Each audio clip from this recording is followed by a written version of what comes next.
Hey y'all, hey, welcome back to my channel. Today we're going to be doing some knotless braids on my client. She has very dense natural hair, as you can see. I do give my clients a complimentary shampoo and condition and blowout before I do their knotless braids. I just like to work on clean hair, and I know it's clean if I shampooed it. So there's that. So this is how I section her hair off to start with. I start right behind her ear, and I kind of section the front part off from the back part, and I just work from there. So I'm going to show you guys how I do a knotless braid. Some people have different techniques. This is just how I do mine. So if you would like to learn, you can follow along. You would need about 4 pieces of braiding hair, some styling jam, and a rat tail comb. So I like to do half a turn and then feed my hair in from the right side. Some people can feed in hair from the left and the right, but I always do mine from the right side. It's just easier for me. So with every turn, I feed in a piece of hair. I do this because I like how the sizing of the braid looks compared to the section of hair that I'm braiding.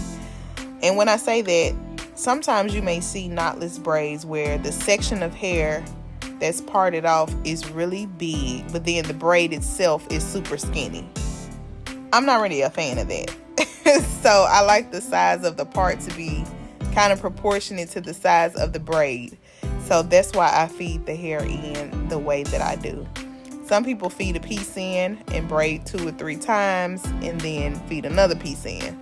But I like to do mine the way I do mine.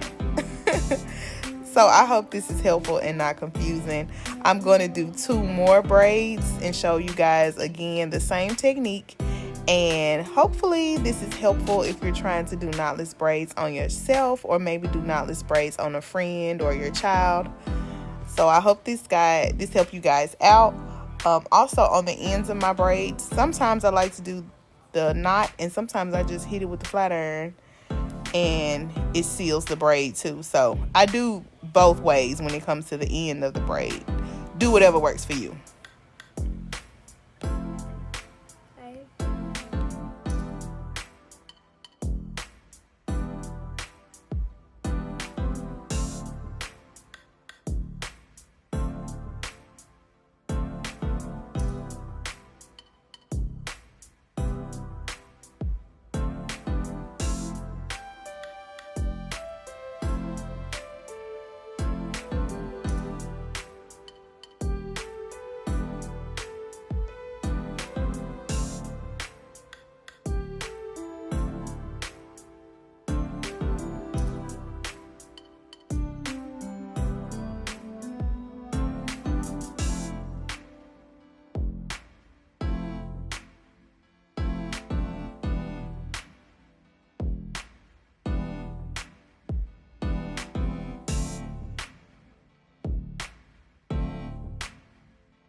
All right, I hope that was helpful for you guys. If you weren't quite able to catch on, just simply rewind it and watch it again and again and again and again. And I promise you it's going to be super easy to catch on to.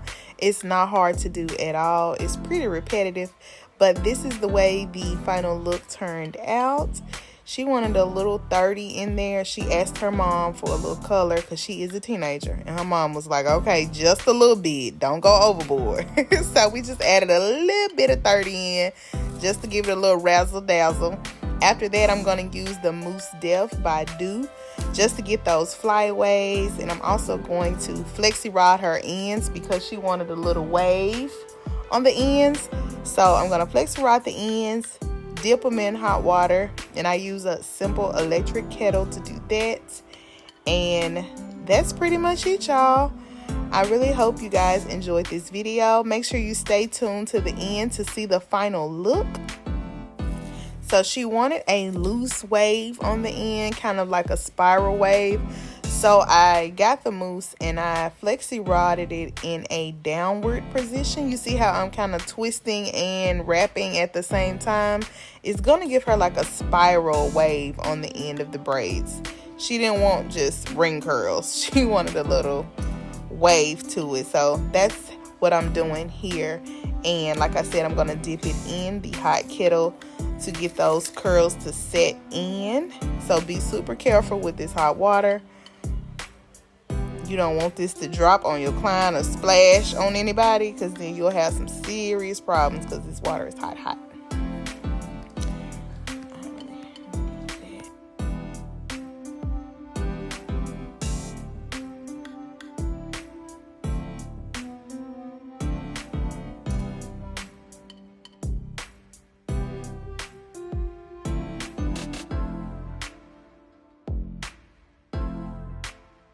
This is our finished look. It turned out so cute. She got her little wave on the ends. She is ready for summer.